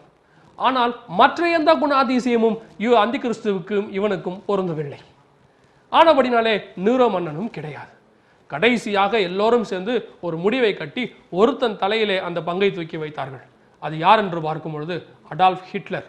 கடைசியாக ஜெர்மனி தேசத்தில் வந்ததான ஒரு சர்வாதிகாரி. இவரை குறித்து அவர்கள் சொல்லுகிறார்கள், இவர்தான் நிச்சயமாக அந்தி கிறிஸ்துவாய் வருவார். ஏன் என்று சொன்னால் ஏறக்குறைய 60 லட்சம் யூதர்களை இவர் கொன்று குவித்திருக்கிறார். யூதர்கள் என்றால் இவருக்கு ஆகாது. யூதர்களை அந்த கான்சன்ட்ரேஷன் கேம்ப் என சொல்லப்படுகிறதான ஒரு கேம்புகளை போட்டு சித்திரவை செய்து கொலை செய்திருக்கிறார். யூதர்களை இவர் செய்த கொடுமைகளுக்கு அளவே கிடையாது. அதனால் நிச்சயமா இவர்தான் என்று சொல்லுகிறார்கள். யூதர்களை கொடுமைப்படுத்தினவர்கள் எல்லாம் அந்தி கிறிஸ்து என்று சொன்னால், உலகத்திலே வந்த எல்லா சர்வாதிகாரிகளும் 90% பேர் யூதர்களை கொடுமைப்படுத்தி இருக்கிறார்கள். ஆண்டவர் அவர்களை உலகம் எங்கும் சிதற பண்ணினார். அப்போது அவர்கள் எல்லா மன்னர்களாலும் அவர்கள் கொடுமைப்படுத்தப்பட்டார்கள்.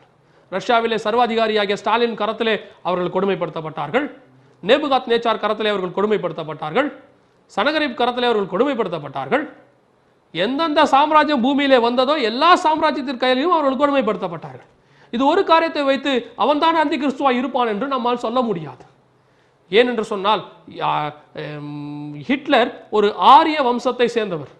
ஆரியத்தை இந்த உலகம் முழுவதும் பரவ வேண்டும் என்று ஸ்வஸ்திக் என சொல்லப்படுகிறதான அந்த சிம்பலை, நாசி இயக்கத்தை உலகம் முழுவதும் கொண்டு வந்தவர். அவர் யூதர்களை பிடிக்காமல் போனதற்கு அதுதான் காரணம். ஆனால் அவர்கள் கிறிஸ்தவரை விரும்பினார்.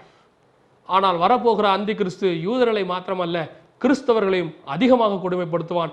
சொல்ல போனால் யூதர்களை விட கைவிடப்பட்ட அந்த காலத்திலே வருகையிலே கைவிடப்பட்ட கிறிஸ்தவர்களைத்தான் அதிகமாக அவன் கொடுமைப்படுத்துவான் என்று நமக்கு வேதவசனம் சொல்லுகிறது. இந்த அந்தி கிறிஸ்து ஒரு ரோமனாய் இருப்பான், ரோம சாம்ராஜ்யத்திலிருந்து வருவான் என்கிறதுக்கான போதிய ஆதாரங்களை நாம் பார்த்தோம். இப்பொழுது அடுத்தபடியாக இந்த அந்தி கிறிஸ்துவின் குணாதிசயங்களை பார்க்க போகிறோம். ஏனென்று சொன்னால், இவன் கரத்தில் சிக்காதபடிக்கு ஜனங்களை மீட்டு கொள்ள வேண்டும் என்று இயேசு கிறிஸ்துவே விரும்புகிறபடினாலே இவன் எப்பேற்பட்ட கொடுமை உள்ளவனாய் இந்த பூமியில இருப்பான் என்பதை நாம் நிதானிக்க முடிகிறது. எல்லா காலகட்டத்திலும் இந்த உலகத்திலே பரிசுத்த ஆவியானவர் இருக்கிறார். எல்லா காலகட்டத்திலும் இந்த உலகத்திலே தேவனுடைய தயவு இருக்கிறது. எல்லா காலகட்டத்திலும் தேவன் நம்மோடு கூட இந்த பூமியில இருக்கிறார். ஆனால் இந்த அந்தி கிறிஸ்துவின் ராஜ்யத்தை குறித்து மாத்திரம் பேசும் பொழுது, இவன் வருவதற்கு முன்பதாக மத்திய ஆகாயத்திலே இயேசு வந்து தம்மால் சுத்திகரிக்கப்பட்டு உண்மை உள்ளவர்களாய் வாழுகிறதான பரிசுத்த சபையை எடுத்துக்கொண்டு போய்விடுகிறார் என்று சொல்லப்பட்டிருக்கிறது. ஏன் என்று சொன்னால், இந்த உலகத்திலே அந்தி கிறிஸ்துவின் ஆட்சி தொடங்கிவிட்டால் நல்லவர்கள், ஒருபொழுதும் தேவனை ஏற்றுக்கொண்டவர்கள், தேவனுக்கு உண்மையாய் இருக்கிறவர்கள் யாரும் அவன் கரத்திலே இந்த உலகத்திலே வாழ முடியாத சூழ்நிலை உருவாகி விடும் என்பதற்காக தம்மால் உண்மை உள்ளவர்களாக கருதப்படுகிற எல்லாரையும் இயேசு கிறிஸ்து தம்மோடு கூட எடுத்து செல்லுகிறார். ஒரு உதாரணத்தை சொல்ல வேண்டும் என்று சொன்னால், நோவாவின் பிரளயத்தை குறித்து நாம் வேதத்திலே படித்திருக்கிறோம். நோவாவின் வெள்ள பிரளயத்தை குறித்து நாம் வேதத்திலே படித்திருக்கிறோம். அதை பார்க்கும் பொழுது இந்த பூமியிலே எவ்வளவோ பாவம் பெருகி கொண்டே இருந்தது. ஆண்டவர் அவர்கள் மத்தியிலிருந்து அவர்களுக்கு போதித்துக் கொண்டே இருந்தார். பாவத்தை செய்யக்கூடாது, உண்மையாக இருக்க வேண்டும், பரிசுத்தம் உள்ளவர்களாக இருக்கின்ற எவ்வளவோ காரியத்தை ஆதாம் தொடங்கி நோவா வரைக்கும் சொல்லிக்கொண்டே இருந்தார். ஆனால் ஜலப்பிரளயம் வந்தபோது ஒரு பேழையை உண்டு பண்ணி அதற்குள்ளாக நோவாவை அனுப்பிவிட்டு இந்த முழு உலகத்தையும் அழித்து போட்டார் என்று நாம் பார்க்கிறோம். அப்படி என்று சொன்னால், பிரளயம் உண்டாகும் பொழுது பூமியிலே நோவாவும் இருக்கட்டும், அவனை தவிர மிச்ச எல்லோரையும் கொல்லுவோம் என்று சொல்லி, எல்லோரையும் அழிப்போம் என்று சொல்லி ஆண்டவர் சொல்லாதபடிக்கு அவனை மாத்திரம் தனியாக ஒரு இடத்துக்கு அழைத்து சென்று விட்டு அதற்கு பிற்பாடாக சகல பூமியும் அழித்தார் என்று வாசிக்கிறோம். அதை போலவே இந்த சகல பூமியும் அந்தி கிறிஸ்துவின் கையிலே அழிவுக்கு ஒப்பு கொடுத்தபடினாலே அந்த காலகட்டத்திலே இங்கே இருக்கிற பரிசுத்தவான்களை பாதுகாக்க முடியாது என்பதற்காக ஆண்டவர் தம்மோடு கூட இந்த பரிசுத்தவான்களை அழைத்து கொண்டு போகிறார் என்று 1 தெசலோனிக்கேயர் 4வது அதிகாரத்திலே 16-17 வசனங்களிலே நாம் வாசிக்கிறோம். அப்படி என்று சொன்னால், இந்த அந்தி கிறிஸ்துவின் ஆட்சி எவ்வளவு கொடுமை நேர்ந்ததாக இருக்கும் பாருங்கள். இவனை குறித்து 17வது அதிகாரத்தில் வாசிக்கிறோம். இவர்கள் ஒரே யோசனையுள்ளவர்கள், இவர்கள் தங்கள் வல்லமையையும் அதிகாரத்தையும் மிருகத்திற்கு கொடுப்பார்கள். இந்த இடத்துல சொல்லப்பட்டது 12வது வசனத்திலே பார்க்கிறோம், அந்த 10 கொம்புகளும் 10 ராஜாக்களுமாம். இந்த 10 ராஜாக்கள் அந்திகிறிஸ்துவின் ஆட்சியிலே கடைசி காலத்திலே 10 ராஜாக்கள் உருவாவார்கள். அவர்கள் உருவாகி தங்களுடைய அதிகாரம் முழுவதையும் அந்திகிறிஸ்துவின் கரத்திலே கொடுப்பார்கள் என்று வாசிக்கிறோம். இந்த 10 ராஜாக்களை குறித்து பிரத்யேகமாக 10 அந்திகிறிஸ்துவோடு கூட இருக்கிறதான 10 ராஜாக்கள் 10 கொம்புகள் என்கிற தலைப்பிலே இதை குறித்து நாங்கள் தெளிவாக உங்களுக்கு சொல்லி இருக்கிறோம். இப்பொழுது நாம் இந்த 10 ராஜாக்கள் கொடுத்ததான அதிகாரத்தை குறித்து பார்க்க போகிறோம். 10 ராஜாக்களும் சேர்ந்து முழு அதிகாரத்தையும் அந்திகிறிஸ்துவின் கையிலே கொடுக்கிறார்கள். அது மாத்திரமல்ல, 13வது அதிகாரம் வெளிப்படுத்தின விசேஷத்திலே வாசிக்கும் பொழுது 13வது அதிகாரம் 2வது வசனத்திலே வாசிக்கும் பொழுது, வலு சர்ப்பமானது தன் பலத்தையும் தன் சிங்காசனத்தையும் மிகுந்த அதிகாரத்தையும் அதற்கு கொடுத்தது. வலு சர்ப்பம் என்பது சாத்தான், பிசாசு என்பதை நாம் அறிவோம். இந்த உலகத்திலே உள்ளதான தீய சக்தி, பிசாசின் சக்தி கடைசி காலத்திலே தன்னுடைய அதிகாரம் எல்லாவற்றையும் இந்த அந்திகிறிஸ்துவுக்கு கொடுக்கிறான் என்று பார்க்கிறோம். இதை குறித்து வேதத்திலே ஒரு சம்பவத்தை வாசிக்கும் பொழுது, பிசாசானவன் இயேசுவினிடத்தில் வந்து, ஆண்டவரே, இந்த உலகத்தின் மகிமைகளும் அதிகாரமும் ராஜ்யங்களும் எனக்கு ஒப்புக் கொடுக்கப்பட்டிருக்கிறது, நீர் என்னை தாழ விழுந்து பணிந்து கொண்டால் இவைகள் எல்லாவற்றையும் உமக்கு தருவேன் என்று அவன் சொல்லுகிறான். வேதத்திலே பார்க்கும் பொழுது சாத்தான் தன்னுடைய அதிகாரத்தை 2 பேருக்குத்தான் இந்த உலகத்திலே கொடுத்திருக்கிறான். ஒன்று இயேசு கிறிஸ்து. ஆனால் ஆண்டவர் அதை வாங்க மறுத்து விட்டார். எனக்கு உன்னை பணிந்து கொண்டு குறுக்கு வழியிலே வருகிறதான ராஜ்யபாரம் தேவையில்லை என்று ஆண்டவர் சொல்லிவிட்டார்.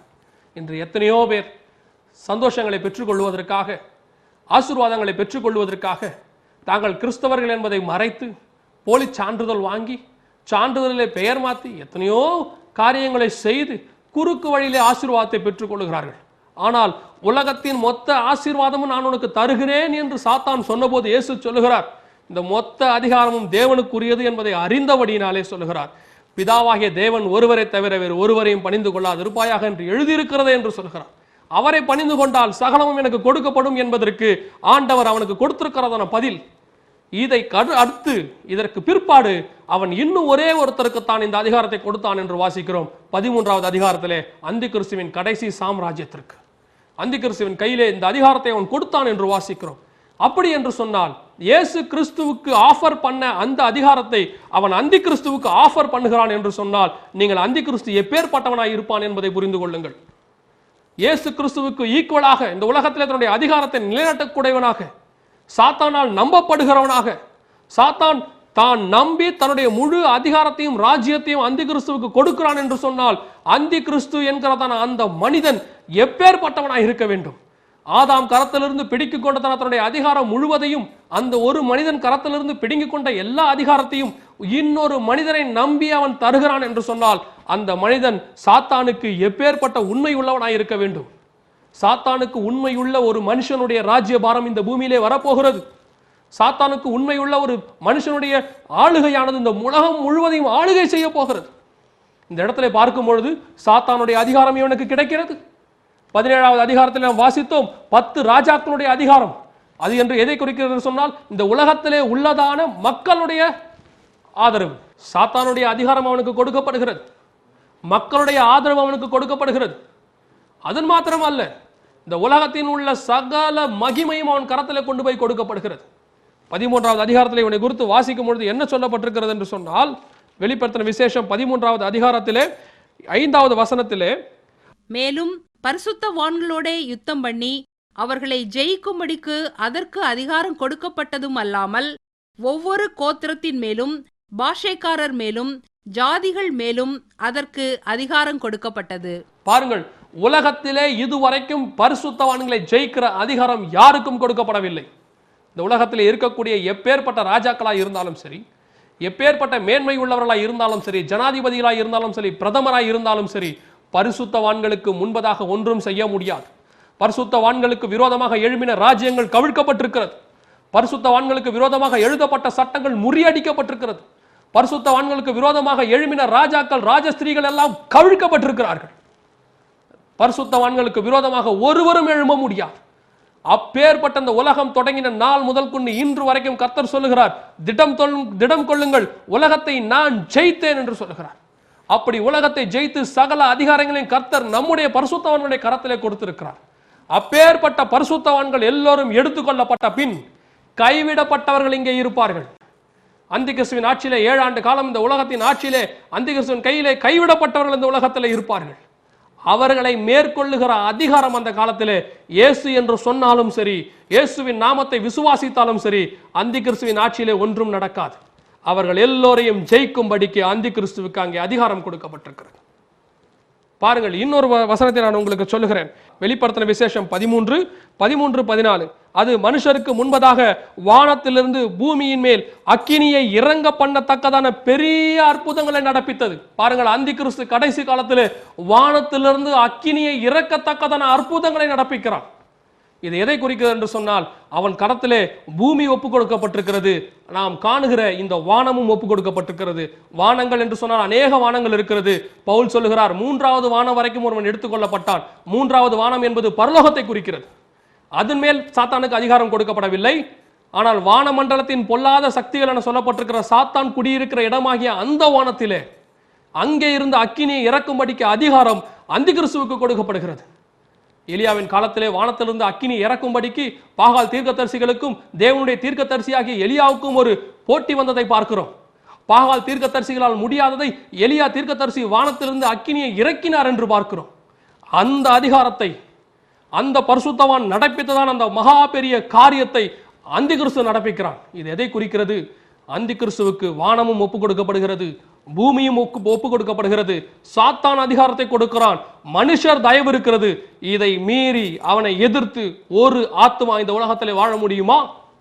இன்னும் சொல்ல போனால் பாருங்கள், 13வது அதிகாரம் 14வது வசனம், மிருகத்திற்கு முன்பதாக அற்புதங்களை செய்யும்படிக்கு தனக்கு கொடுக்கப்பட்ட சத்துவத்தினாலே பூமியின் குடிகளை மோசம் போக்கி பட்டயத்தினாலே காயம்பட்டு பிழைத்த அந்த மிருகத்திற்கு ஒரு சொரூபம் பண்ண வேண்டும் என்று பூமியின் குடிகளுக்கு சொல்லிற்று.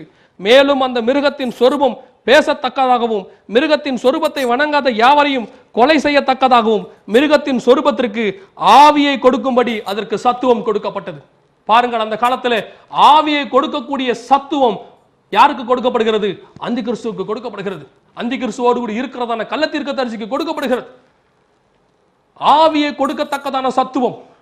இது எதை குறிக்கிறது? இந்த காலத்தில் நீங்கள் பார்க்கிறீர்கள், மனுஷன் உருவாக்க முயற்சி செய்து கொண்டிருக்கிறான். குளோனிங் மெத்தட் என்கிற முறையிலே மனுஷன் உருவாக்கி கொண்டிருக்கிறான். இதை காட்டிலும் மேலாக சொரூபத்திற்கு ஆவியை கொடுக்க இன்று இந்த காலத்தில் பாருங்கள், ரோபோக்கள் பேச வைக்கிறார்கள், ரோபோக்களை பாட வைக்கிறார்கள், ரோபோக்களை நடக்க வைக்கிறார்கள். கடைசியாக ரோபோக்கள் நாம் சொல்வதை புரிந்து கொண்டு பதில் சொல்ல வைத்திருக்கிறார்கள். நீங்கள் நினைக்கிறீர்களா, ரோபோக்கள் என்று சொன்னால் உடனே ஜப்பான்ல இருக்கிற ஏதோ ரோபோ, சைனால இருக்கிற ஒரு ரோபோ? இல்லைங்க. ஏடிஎம் மிஷினுக்கு முன்னாடி போய் நிற்கிறீங்களா? போய் நின்ன உடனே வெல்கம்னு சொல்லுதா? அவங்கள பார்த்து ஒரு கார்டை போட்ட உடனே கேட்ட கேள்விக்கு அது பதில் சொல்லுதா? பேலன்ஸ் எவ்வளோன்னு கேட்குறீங்க, அதுக்கு உடனே அது பேலன்ஸ் காட்டுதா? இது ஒரு வகையான ரோபோ தாங்க. இது இன்னும் டெவலப் ஆகிக்கொண்டே இருக்கிறது. இப்பொழுது பேசுகிற ஏடிஎம் மிஷின் எல்லாம் வந்து விட்டது. இப்பொழுது பதில் சொல்லக்கூடிய ஏடிஎம் மிஷின் எல்லாம் வந்து விட்டது. இப்பொழுது ரோபோக்களுக்கு ஆவியை கொடுக்கும்படிக்கு அந்திகிறிஸ்து தயாராகி கொண்டிருக்கிறான். பாருங்கள், இந்த உலகத்திலே அவன் உருவாக்கக்கூடிய அளவுக்கு வந்து விட்டான். இது எதை குறிக்கிறது என்று சொன்னால், ஆவியை கொடுக்கக்கூடிய உருவாக்கக்கூடிய அதிகாரம் பிதாவுக்கு உண்டு. அதை அவன் எடுத்துக்கொள்கிறான். வானத்திலிருந்து அக்கினியை இறக்கக்கூடிய அதிகாரம் தேவனுடைய தீர்க்கதரிசிகளுக்கு உண்டு. அதையும் அவன் எடுத்துக்கொள்கிறான். வலு சர்ப்பம் தன் அதிகாரத்தை கிறிஸ்துவுக்கு கொடுக்கிறதுக்கு முற்பட்டான். அந்த அதிகாரத்தையும் அவன் பெற்றுக்கொள்கிறான். இது எதை குறிக்கிறது என்று சொன்னால், பிதா, குமாரன், பரிசுத்த ஆவியானவர் 3 பேரும் இந்த பூமியிலே செய்தான காரியங்கள் எல்லாவற்றையும் அவன் தன்னுடைய கையில வைத்துக் கொள்ளுகிறான். உருவாக்குறான், ஆவியை கொடுக்கிறான். இன்னும் சொல்ல போனால் கிறிஸ்துவுக்கு உண்டான எல்லா அதிகாரங்களும் இந்த உலகத்தில் அவன் எடுத்துக்கொள்கிறான். இப்பொழுது சொல்லுங்கள், இப்பொழுது நினைத்து பாருங்கள், இந்த அந்தி கிறிஸ்துவின் ஆட்சியிலே நம்மால் அவனை எதிர்த்து நிற்க முடியுமா? அவனை எதிர்த்து நிற்க நம்மால் முடியுமா? அதனால தானே பரலோகம் நமக்கு ஒரு வழியை ஆயத்தம் பண்ணி வைத்திருக்கிறது. அதனால தானே ஒரு வழியை பரலோகம் நமக்கு உண்டு பண்ணி வைத்திருக்கிறது. அவன் வருவதற்கு முன்பதாகவே நாம் இந்த உலகத்தை கடந்து போக போகிறோம். இந்த உலகத்தை விட்டு பறந்து போக போகிறோம். இந்த உலகத்தை விட்டு கிறிஸ்துவின் வருகையிலே நாம் எடுத்துக்கொள்ளப்பட போகிறோம். கிறிஸ்துவின் வருகையில எடுத்துக்கொள்ளப்படுவதற்கு முன்பதாக அந்தி கிறிஸ்து ஒருபோதும் இந்த பூமியிலே வரமாட்டான் என்று பவுல் நமக்கு தெளிவாக 2 தெசலோனிக்கேயர் 2ஆம் அதிகாரத்திலே சொல்லி வைத்திருக்கிறார். நாம் இந்த பூமியை விட்டு எடுத்துக்கொள்ளப்பட்ட பின் இந்த பூமியிலே அந்தி கிறிஸ்து வரப்போகிறான். அதற்காகத்தான் இந்த பரிசுத்தவான்களுக்கு ஏறக்குறைய 2000 வருடங்களாக அவர்களுக்கு இவ்வளவு காலங்கள் பரிசுத்தவான்களுக்கு கொடுக்கப்பட்டிருக்கிறது, சபைக்கு கொடுக்கப்பட்டிருக்கிறது. நீடிய பொறுமை. 2 பேதுரு 3வது அதிகாரத்தில் வாசிக்கிறோம், தாமதிக்கிறார் என்று சொல்லுகிறவர் தம்முடைய வாக்கு தத்தத்தை குறித்து தாமதமாயிராமல் எல்லாரும் ரட்சிக்கப்பட வேண்டும் என்று விரும்புகிறாராம். உங்கள் உறவினர்கள், நீங்கள், உங்கள் சொந்தக்காரர்கள், நண்பர்கள் எல்லாரும் ரட்சிக்கப்பட வேண்டும் என்று கர்த்தர் விரும்புகிறார். அதற்காகத்தான் இவ்வளவு காலகட்டம் போய் கொண்டிருக்கிறது, இவ்வளவு ஆண்டுகள் ஓடிக்கொண்டே இருக்கிறது. நீங்க நினைக்கிறீங்களா எங்க தாத்தா காலத்தில் இயேசு வரேன்னு சொன்னார், எங்க பாட்டி காலத்தில் இயேசு வரேன்னு சொன்னாங்க, எங்க அப்பா காலத்தில் சொன்னாங்க, என் காலத்திலையும் சொல்றாங்க, இன்னும் சொல்லிக்கிட்டு உண்மை சொல்லிக் கொண்டுதான் இருந்தார்கள். ஆனால் இது கடைசி காலம். ஏன் இவ்வளவு காலம் உங்களுக்கு கொடுக்கப்பட்டிருக்கிறது? எல்லாரும் ரட்சிக்கப்பட வேண்டும். இந்த ஒரு ரட்சிப்பை இழந்து போனால் இன்னொரு பாக்கியம் நமக்கு கிடையாது, இன்னொரு மீட்பு நமக்கு கிடையாது, இன்னொரு முறை நாம் எடுத்துக்கொள்ளப்பட முடியாது. ஒரே தரம் தான் நமக்கு கொடுக்கப்பட்டிருக்கிற மீட்பு. இயேசு கிறிஸ்து தாமே ஆரவார சத்தத்தோடும் பிரதான தூதனுடைய சத்தத்தோடும் தேவ எக்காலத்தோடு கூட கர்த்தர் வரப்போகிறார். அப்படி வருகிறவர்களை மாத்திரம் அப்படி வரும்பொழுது தமக்கு பரிசுத்தம் உள்ளவர்களாய், உண்மை உள்ளவர்களாய், நீதி உள்ளவர்களாய், தம்மால் முத்திரைக்கப்பட்டவர்களாய் கர்த்தர் எவரை காணுகிறாரோ அந்த சபையை எடுத்துக்கொண்டு போக போகிறார். பின்பு எல்லோரும் கைவிடப்பட போகிறார்கள் இந்த பூமியிலே. அதற்கு பிற்படாக அந்தி கிறிஸ்துவின் கையில் இருந்து அவர்களை யாராலும் காப்பாற்ற முடியாது. அப்பேற்பட்ட மகா மகா மகா சர்வாதிகாரி இந்த பூமிக்கு வந்து கொண்டிருக்கிறார். நாம் என்ன செய்ய போகிறோம்? இந்த இயேசுக்கு, இந்த அந்தி கிறிஸ்துவின் கையில் இருந்து தப்பிப்பதற்கு நாம் என்ன செய்ய போகிறோம்? ஒரே வழி தான் இருக்கிறது, ஆண்டவராகிய இயேசு கிறிஸ்து. இயேசு சொல்லுகிறார், நானே வழி. இந்த அழிவிலிருந்து தப்பிப்பதற்கு ஒரு வழி உண்டு என்று சொன்னால் அது இயேசு கிறிஸ்துவின் வழி. இயேசு கிறிஸ்துவை அல்லாமல் தப்பிப்பதற்கு வேறு வழி இல்லை. இயேசு கிறிஸ்துவின் ரத்தத்திலே பாவம் மன்னிக்கப்பட்டால் ஒழிய இந்த அந்தி கிறிஸ்துவின் கரத்திலிருந்து தப்பிக்கப்பட முடியாது. இயேசு கிறிஸ்துவின் ரத்தம் நம்முடைய பாவங்களை நீக்கி சுத்திகரித்து நம்மை கர்த்தரோடு கூட வைத்துக் கொள்கிறது. நாம் எடுத்துக்கொள்ளப்பட போகிறோம். இயேசு கிறிஸ்துவின் ரத்தத்தினாலே கழுவப்பட்டு மூழ்கிய ஞானஸ்நானத்தை பெற்றுக்கொண்டு பரிசுத்த ஆவியின் அபிஷேகத்தை பெற்றுக்கொண்டு கர்த்தரோடு கூட உண்மையாக வாழ்கிற எல்லோரும் அவருடைய வருகையிலே எடுத்துக்கொள்ளப்படுவார்கள் என்று வேதவசனம் சொல்லுகிறது. பிரியமானவர்களே, இவ்வளவு நேரம் நீங்கள் வரப்போகிற ஒரு சர்வாதிகாரியை குறித்து கேள்விப்பட்டீர்கள், அவனை குறித்து பார்த்தீர்கள், சில ஆதாரங்களையும் பார்த்தீர்கள். இந்த அந்தி கிறிஸ்துவின் கையில் நீங்கள் சிக்கிக்கொள்ளத்தான் வேண்டுமோ? இந்த அந்தி கிறிஸ்துவின் கையிலிருந்து நீங்கள் விடுதலையாக விரும்புகிறீர்களா? அவன் கையிலிருந்து நீங்கள் மாட்டிக்கொள்ளாமல் தப்பித்துக் கொள்ள விரும்புகிறீர்களா? கர்த்தர் உங்களுக்கு ஒரு சந்தர்ப்பத்தை வைத்திருக்கிறார். இன்று இந்த இயேசுவை நீங்கள் ஏற்றுக்கொண்டால், அவருடைய இரத்தத்தினாலே என் பாவத்தை மன்னியும் ஆண்டவரே என்று நீங்கள் அறிக்கை செய்வீர்களானால், இயேசுவே என் பாவத்தை மன்னியும் என்று ஒரு வார்த்தை அறிக்கை செய்வீர்களானால், கர்த்தர் உங்கள் பாவத்தை மன்னிக்க இப்பொழுது சித்தமாக இருக்கிறார். இந்த செய்தியை கேட்டு, இதை கேட்டு, இந்த இயேசு எனக்கு வேண்டும், இந்த அந்தி கிறிஸ்துவின் ஆட்சியை நான் சிக்கிக்கொள்ள விரும்பவில்லை, நான் இயேசுவோடு கூட பறந்து போக விரும்புகிறேன், நான் இயேசுவோடு கூட இருக்க விரும்புகிறேன் என்று சொல்வீர்கள் என்று சொன்னார். இப்பொழுது என்னோடு கூட சேர்ந்து கண்களை மூடி நான் சொல்லுகிற இந்த ஜெபத்தை சொல்லுங்கள். கர்த்தர் உங்களை நிச்சயமாய் ரட்சிப்பார். நாம் எல்லோரும் கண்களை மூடுவோம். நாம் எல்லோரும் கண்களை மூடி முழங்கால் படியிட்டு என்னோடு கூட இந்த ஜெபத்தை சொல்லுங்கள். அன்புள்ள ஆண்டவரே, என்னுடைய பாவத்தை மன்னியும், உம்முடைய இரத்தத்தினாலே கழுவும், உம்முடைய பிள்ளையாய் நான் மாற விரும்புகிறேன். ஆண்டவரே, உம்முடைய வருகையிலே நான் பங்கடைய விரும்புகிறேன். ஆண்டவரே, இந்த அந்தி கிறிஸ்துவின் கையிலே சிக்கிக்கொள்ள நான் விரும்பவில்லை. இயேசு கிறிஸ்துவின் வருகையிலே நான் பறந்து போக விரும்புகிறேன். ஆண்டவரே, என்னுடைய பாவத்தை கழுவி உம்முடைய பிள்ளையாய் இந்த நாளிலிருந்து என்னை மாற்றும். என்னையும் என் குடும்பத்தையும் நீர் வழி நடத்தும். இயேசு கிறிஸ்துவின் மூலம் ஜெபிக்கிறோம் பிதாவே. ஆமென்.